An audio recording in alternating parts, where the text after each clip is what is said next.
सुद्धा पहिलं पाऊल समोर टाकलेलं आहे। भारत पाकिस्तान सीज फायरसाठी तयार आहोत असं इशाक दार यांनी म्हटलेलं आहे। भारत पाकिस्तान मधला आताचा हा संघर्ष कमी होण्याच्या दृष्टीनं आता काही पावलं पडू लागलेली आहेत जागतिक शक्तींकडनं। भारत त्याचा भाग आहे। भारत पाकिस्तान सीज फायरसाठी आता तयार आहोत असं इशाक दार यांनी म्हटलेलं आहे, जे परराष्ट्र मंत्री आहेत पाकिस्तानचे। खरं तर अशा पद्धतीची कुठेतरी त्यांनी सुतोवाच आज सुद्धा केलेलं होतं की जर भारत तयार असेल तर आम्ही पाऊल मागे घ्यायला तयार आहोत। आणि त्यानंतर आता डोनाल्ड ट्रम्प यांचं ट्विट सुद्धा आपण पाहिलं आणि त्यानंतर दुजोरा देणारी आणखीन एक ही बातमी आहे की भारत पाकिस्तान सीज फायरसाठी तयार असल्याचं इशाक दार यांनी सुद्धा म्हटलंय। भारतीय सूत्रांकडनं असंही कळतंय की भारत सरकार सुद्धा त्याला अनुकूल आहे आता या घडीला। आणि त्याचबरोबर प्रसन्न आजच्या दिवसामधली दुसरी प्रेस कॉन्फरन्स लगेच संध्याकाळी होतीये, त्यामुळे कदाचित अशाच पद्धतीची काहीतरी बातमी त्याच्यातनं बाहेर येईल। काय वाटतं प्रसन्न? खरंय, अशी बातमी नक्कीच बाहेर येऊ शकते आणि त्या बातमीचे फक्त भारतीय उपखंड नाही जग त्याची वाट बघतंय, कारण आताच्या घडीला दोन राष्ट्रांमध्ये शत्रुत्व कुणालाही नको आहे।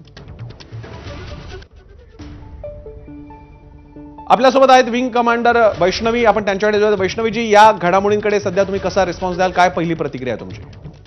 आता जी न्यूज आली त्याच्यामध्ये प्रेसिडेंट ट्रम्प म्हणले आहेत की इंडिया आणि पाकिस्तान बेसिकली सेट की agree to full and immediate cease fire असं त्यांचं स्टेटमेंट आहे।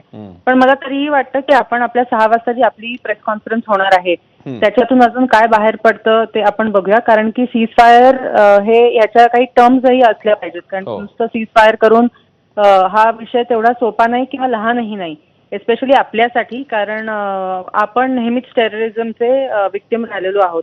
त्याच्यामुळे जर का पाकिस्तानवरती कुठल्याही प्रकारचे आपण काहीच टर्म्स किंवा कंडिशन्स नसतील आणि फक्त सीज फायर असेल तर हा एक दुसरा पुन्हा वादाचा मुद्दा होऊ शकतो। ह्यातूनही पाकिस्तान कारण कुठल्याही प्रकारचा धडा शिकणं अवघडच आहे।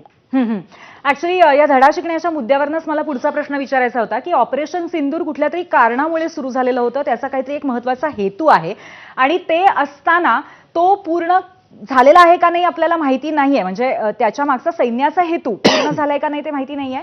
तर अशा परिस्थितीमध्ये अचानक कुठेतरी युद्धविराम देणं किंवा ते ऑपरेशन थांबवणं हे शक्य होणं कितपत, म्हणजे तुम्हाला कितपत शक्य वाटतं ते? हो, म्हणजे हा एकतर फक्त सैन्याचा हेतू नव्हता, हा सगळ्या देशाचाच हेतू आहे जो ऑपरेशन सिंदूर आपण ज्यासाठी चालू केलं।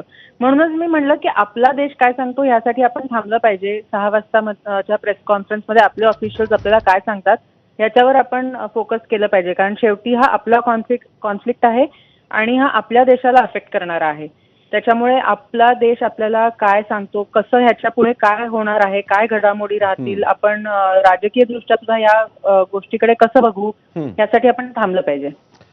वैष्णवीजी, शेवटी असं आहे की भारत आणि पाकिस्तान दोघेही आता एकमेकांविरुद्ध युद्धाला उभे राहिले आहेत। भारताची ताकद तर प्रचंड आहे पाकिस्तानच्या समोर, पण पाकिस्तान समोर सुद्धा आता असं आहे की धड पुढे जाता येत नाही, धड मागे जाता येत नाही। अशावेळी हा एक एस्केप वे ट्रम्प यांनी उपलब्ध करून दिलाय। आता जर का तो पाकिस्तान, आणि मी तुम्हाला माहिती देऊ इच्छितो की पाकिस्तानचे परराष्ट्र मंत्री दार यांनी आपण याला तयार असल्याचं म्हटलेलं आहे। अशावेळी भारत जर का मागे आला नाही तर आतापर्यंत आपण आपल्याला जो एक एथिकल अप्पर हँड आहे, मोरल अप्पर हँड आहे की आम्ही फक्त रिस्पॉन्स करतोय,